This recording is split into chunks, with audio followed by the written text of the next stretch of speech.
এগুলো কে বানিয়েছে? কেন হ্যাঁ, কেন কে বানালো? কেন বলো? কিভাবে বানিয়েছো? আমি বানিয়েছি, কিভাবে বানিয়েছো? এত কষ্ট করে এত স্বাদ এই! করে বানালাম। কিভাবে বানিয়েছো? কি দিয়ে বানিয়েছো?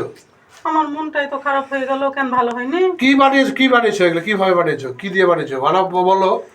কি দিয়ে বানিয়েছো?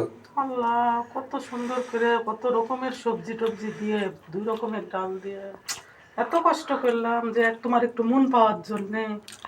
এই, মন পাওয়ার আর জন্য? কিছুই বানাবো না আমি আজ থেকে। আরে শোনো, আমার কথাটা পুরো শুনবা তো? বলো, আমার শুনতে ইচ্ছা করছে না। শুনতে ইচ্ছা হচ্ছে না? না। হেভি টেস্ট হয়েছে। এরকম স্বাদের জিনিস বানাই? হ্যাঁ পাগলি, সবগুলো আমি খেয়ে নেবো, কাউকে দিব না।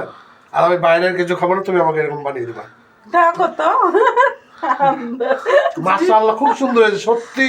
সত্যি। যাক আমি বাবা, বাইরের কিছু আমার খাবো না। জানে জানটা আসলো।